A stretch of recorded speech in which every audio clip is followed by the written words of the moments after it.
Every day after you work on your uh, project outside, you take a shower, then you come in and you start doing some bookkeeping. Every day you've got to account for how much money was spent, how much time was spent, how much money do you owe other people. This is part of the cash flow. Now, listen carefully. A lot of you guys, you might be just like me, 40 something years old, desk job, and now you're going to get out and have a homestead. You're going to have your small farm. You may even grow a beard. My kid challenged me to this beard after my uncle's passed away. I had a little tribute beard to him for a little bit, and then my son challenged me to grow it out. But I'm a 40 something year old guy, and even though I'm wearing a shirt that I had in high school, I'm a bit out of shape. I'm almost 195 pounds now. I sit at a desk all day, and after 8 to 10 hours out there running a project and working, it's a little wearing. It hurts, and it's about 11 o'clock right now. My lunch, I'm cooking my lunch in the other room, and I'm getting ready to go back out there. But listen carefully. This is why we hire other people. This is why we understand the value of our time. This is why we trade money for resources and value. Because ultimately, when you wake up in the morning and it felt like you got the hell beat out of you, I know that feeling, and you're going to have that issue too. Because it's not just the young people that are out there that are understanding the value of a homestead or an estate property that takes care of you. The Biltmore estate down in North Carolina, Asheboro, North Carolina, the Biltmore estate had everything on site that it needed to manage a 25 bedroom mansion and forests and different things like that. What I'm looking at is how do we scale that down? Well, part of scaling that down is understanding how this all works. I think I got a little bit of sunburn. Uh, is understanding how this all works from a cash flow and a scale perspective. If you spend too much on your land project, you're going to end up in a situation where you don't have any money to plan it out, for example. And you may end up with the land the way it needs to be, but you run up short and you don't have it properly covered, and then you end up with erosion and other problems.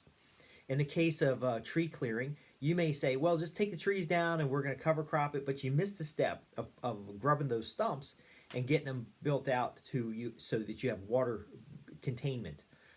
We actually found a spring on this particular property that was the result of a French drain at the neighbor's house that has now been flowing water for 4 days. So we've got to manage that differently than we do rainwater because that's a higher quality water. But we want to. It's also flowing all the time. So instead of digging a containment trench, well, I actually am getting. I got a galvanized trough. So we're gonna get all that water in there, and then I have to change the plant a little bit. It's actually gonna be a nursery for aquatic plants because we're gonna bring that water down the hill. It'll surge when there's a big rain event.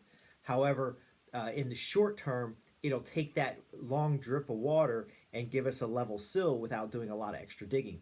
But that was $440 for that, plus a mixer and some other things.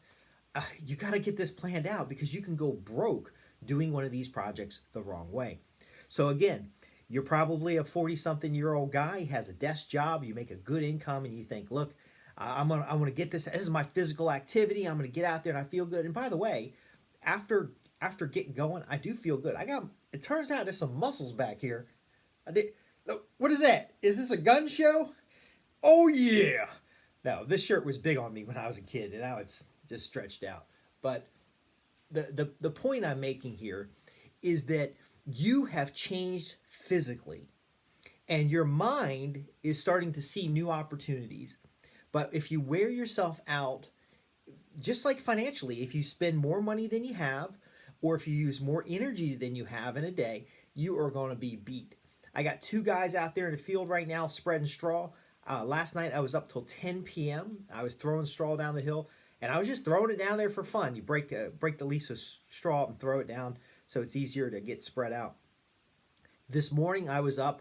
I was in quite a bit of pain. I'll tell you right now. I know how some of you guys are feeling. I was in quite a bit of pain. I stretched out. I got myself going. I had a smoothie that was set with protein and get the system back up, and the right balance macronutrients. So we could talk about it some other time. And then I did some bookkeeping. I'm pointing over here because that's where the laptop is that I was doing some bookkeeping for. I just got all the numbers written out. I made sure I had checks for everybody. Most of your laborers are going to get paid at the end of the day. The challenge with laborers, if you pay them cash at the end of the day, first off, the good ones, if you pay them cash at the end of the day, they show up the next day. The bad ones, if you pay them cash at the end of the day, they all get drunk and they never show up again. So you will have to understand these prospects when you're hiring people out. And there's got to be a point where you say, well, look, I could just do it myself. I could do this as a weekend. I could be a weekend warrior. Well, when you've just cleared all the trees off your property, you don't have a weekend. You have now. You got to get this stuff done. And in fact, there's a fire at work. So I was working on some control testing last night. I was doing some things there. If you sit too long after you've been working outside, it's just there's all this stuff you got to know. But that daily reckoning, top of mind list. What do we have to cover this next day? Where are we in the project plan? What's the budget look like? Are we above or below the line? What's our work in progress? All this stuff needs to be measured. And a lot of folks have been asking, they've said, look, why are we managing this so formally? Well, I did a video just a little while ago. I was standing in front of $700 worth of drain tubes. Okay, these are plastic tubes, essentially giant straws. They cost $700 to get enough of them to put them where they need to be. The trough itself is $290. The other materials that are purchased, the total ticket's $400. The tree clearing was $12,500. Now again, comparing it against a $100,000 retaining wall replacement, and we've solved so many problems. We've solved erosion problems. We've solved trees falling on house problems. We've solved a massive amount of problems. Again, though, we don't want to make new problems by not keeping good track of our numbers. I had a guy climb a tree yesterday, $650. Okay, and these are fair prices for my area. Your prices may vary, but ultimately, you are expediting this to get it done on time, within budget, and you're tracking it every day.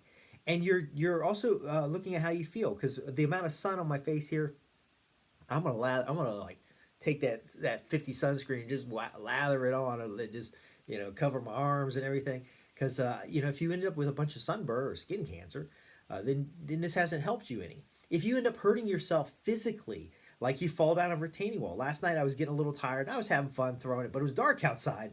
I'm throwing these things of hay, and the first time I stepped slightly over the edge on the retaining wall, I thought, it's probably time to go take a shower and go to bed. But you're going to be excited about this project. You're going to be excited about getting this thing done, and you're going to enjoy working on it and getting involved and really just using your hands and being away from that confinement of a cubicle or being stuck in an office somewhere. But we have to do this within bounds. We have to hire smart. We have to have that plan going straight, keep track of the numbers as far as what things cost, what things are doing. And these are operational tools that are going to be necessary when you're running the larger estate, when you're running the small farm or homestead. And it actually prepares you for what is necessary to stay on top of the long-term needs of your property. Not only to stay on top of your long-term needs of your property, but increase the value of your property. Everything that we're doing and a lot of these decisions that we're making have a net positive value. And they're small decisions, but they have even a small net positive value, and that stacks on top of each other. So folks, I want you to understand that this is not going to be easy. This is going to be late nights, but celebrate it with your family. Get involved, all the members of your family. Now, I'm not always able to get all my family involved in this kind of thing. My wife a couple times says, "Is this your dream? Is this your dream?" I'm like, "Yeah, I've been talking about it for like 8 freaking years." But you have to be mindful. Everyone gets to work together. Utilize local resources. Use this as an opportunity to teach young people about agriculture or ecology or household management or whatever the theme is of your property. But do take care of yourself. Make sure you don't work yourself too hard and end up in a situation where you can't function. If I work myself physically so hard one day that I actually can't get work done the next, that rain is not going to stop. If the rain forecast says it's going to rain and we don't have the grass down and we don't have the straw down, then we're going to get set back. So the best way to address and avoid setbacks is preparation. Preparation is daily accounting of your activities, and it is an understanding of where you are in your plan. Your plan will happen. You won't have to sit in front of a desk all your life because you'll have prepared for your retirement, not only financially with your retirement account, but physically and mentally. And you know what? I'm moving myself towards better health by doing these things. And I'm going to bring you some experts who, at one time, were out of shape, frustrated, struggling. There's been times in my life where I couldn't reach my shoes to tie them. And I've gotten past that, but my weight fluctuates, my physical abilities fluctuate. These are things that we can fix. These are things that we can address, but just got to have that mental state. That daily accounting is necessary. Again, I'll bring in some experts about nutrition because I did mention the smoothie in the morning. There's a reason I did that. I'll bring in some experts about weight management. And you might be saying, what does that have to do with land projects? Well, this land projects is a stepping stone for that dream that you have. What good is a homestead or an estate or a small farm if you're too old and gray and in pain every day to actually enjoy it? Again, that's why we're using natural farming techniques. That's why we're using organic agriculture and permaculture methods, because this land must take care of you as you're taking care and cultivating the land. And this is a valuable philosophy. I'm not going to cover it right now, but a valuable philosophy that's going to help you make yourself and your family stronger through this activity.